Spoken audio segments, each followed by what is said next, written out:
एक बार अमेरिका में एक व्यवसायी पूरी तरह से कर्ज में डूब गया था और उसका बिजनेस बंद होने के कगार पर था। वो बहुत चिंतित और निराश होकर न्यूयॉर्क के एक पार्क में बैठा था और सोच रहा था कि काश कोई उसकी कंपनी को बंद होने से बचा ले। तभी एक बूढ़ा व्यक्ति वहाँ पर आया और बोला कि आप बहुत चिंतित लग रहे हैं, कृपया अपनी समस्या मुझे बताइए, शायद मैं आपकी मदद कर सकूं। और ऐसा कहते समय उस बूढ़े व्यक्ति के चेहरे पे एक तेज था, बड़े भाव थे। उस बिजनेसमैन ने अपनी समस्या उस बूढ़े व्यक्ति को बताई विस्तार से।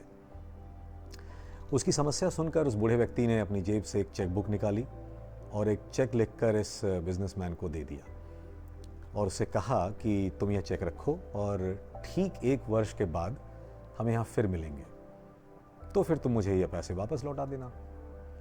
व्यवसायी ने चेक देखा तो उसकी आंखें फटी रह गईं। उसके हाथों में 50 लाख रुपए का चेक था जिस पर उस शहर के सबसे अमीर व्यक्ति जॉन रॉकेफेलर के साइन थे। उस व्यवसायी को यह विश्वास नहीं हो पा रहा था कि वह बूढ़ा व्यक्ति कोई और नहीं बल्कि उस शहर का उस वक्त का सबसे अमीर व्यक्ति जॉन रॉकेफेलर था।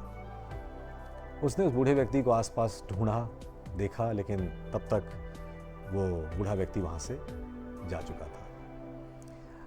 किसी को भी बहुत खुशी होगी, डूबते को तिनके का सहारा। व्यवसायी बहुत खुश था कि अब उसकी सारी चिंताएं समाप्त हो गई हैं और अब वह इन पैसों से अपने बिजनेस को फिर से वापस खड़ा कर सकेगा। और ये सब विचार उसके मन में आ रहे थे, लेकिन उसने निर्णय लिया कि वो उस चेक को तभी इस्तेमाल करेगा जब उसे उसकी बहुत अधिक आवश्यकता होगी और उसके पास दूसरा कोई रास्ता नहीं बचेगा।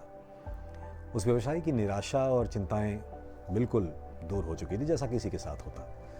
अब वो निडर होकर अपने व्यवसाय को, अपने बिजनेस को नए आत्मविश्वास के साथ चलाने लगा, क्योंकि उसके पास 50 लाख का चेक था जो ज़रूरत पड़ने पर उसके सर्टेनली काम आ सकता था। उसने कुछ ही महीनों में व्यापारियों के साथ बड़े अच्छे समझौते कर लिए, बड़े निडर तरीके से समझौते किए, जिससे धीरे धीरे उसका बिजनेस फिर से अच्छा चलने लगा और बिना उन पैसों का इस्तेमाल किए ही उसने अपना अंततः सारा का सारा कर्ज चुका दिया। ठीक 1 वर्ष के बाद, जैसे कि पहले से तय था, ये बिजनेसमैन वही चेक लेकर उस बगीचे में, उस पार्क में फिर से पहुंचा जहां पर 1 वर्ष पहले वो बूढ़ा आदमी उससे मिला था। उस दिन उसे वो वहाँ नहीं मिला, उसे बड़ी निराशा हुई। तो वो लगातार कई दिन तक उस पार्क में जाता रहा और एक दिन अचानक उसे वहाँ पर वो बूढ़ा आदमी बेंच पे बैठा हुआ फिर से मिल गया। ये बिल्कुल घबराया हुआ सा, जैसे कि किसी को भगवान मिल जाए, उस बूढ़े व्यक्ति के पास पहुँचता है और इस बिजनेसमैन ने वो चेक वापस करते हुए कहा कि धन्यवाद आपका, जो आपने इस बुरे वक्त में मेरी मदद की। आपके इस चेक ने मुझे इतनी हिम्मत दी कि मेरा व्यवसाय फिर से खड़ा हो गया, मैंने अपना बिजनेस फिर से खड़ा कर लिया और मज़े की बात, मुझे इस चेक का उपयोग करने की कभी ज़रूरत ही नहीं पड़ी। वो अपनी बात पूरी करता तभी वहाँ पर पास के ही पागल खाने के कुछ कर्मचारी आ पहुँचे और उन्होंने उस बूढ़े आदमी को पकड़कर वो उसको पकड़कर पागल खाने ले जाने लगे। ये देखकर इस बिजनेसमैन ने कहा, अरे ये आप क्या कर रहे हैं? आप जानते हैं ये कौन है? ये शहर के सबसे अमीर व्यक्ति जॉन रॉकेफेलर हैं। पागल खाने के कर्मचारी ने कहा कि सर, ये तो एक पागल आदमी है जो खुद को जॉन रॉकेफेलर समझता है। दरअसल ये अक्सर कभी कभी भागकर इस पार्क में आ जाता है और लोगों से कहता है कि वो इस शहर का सबसे अमीर, सबसे मशहूर व्यक्ति जॉन रॉकेफेलर है। हमें लगता है कि इसने आपको भी बेवकूफ़ बना दिया और इसके लिए हम आपसे क्षमा चाहते हैं। आगे से हम देखेंगे कि ये दोबारा भाग ना पाए, कई बार ऐसा हो चुका है। वो व्यवसायी पागल खाने के कर्मचारी की बातें सुनकर बिल्कुल सुन्न हो गया। उसका दिमाग ही काम नहीं कर रहा था।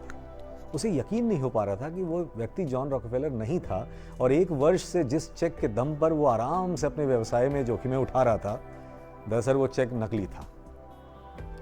वो काफी देर तक सोचता रहा, फिर उसकी समझ में आया कि ये पैसा नहीं था जिसके दम पर उसने अपना बिजनेस वापस से खड़ा किया है, बल्कि ये तो उसकी निडरता थी और आत्मविश्वास था जो हमेशा से उसके भीतर ही था। दोस्तों, हमारे भीतर समस्त ब्रह्मांड की शक्ति निहित है जिसके बल पर हम कुछ भी कर सकते हैं। यकीन मानिए।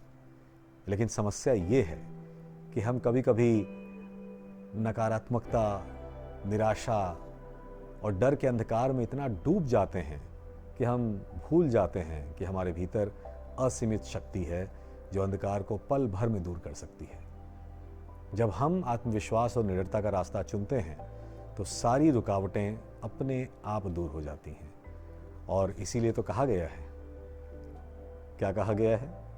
Believe in yourself.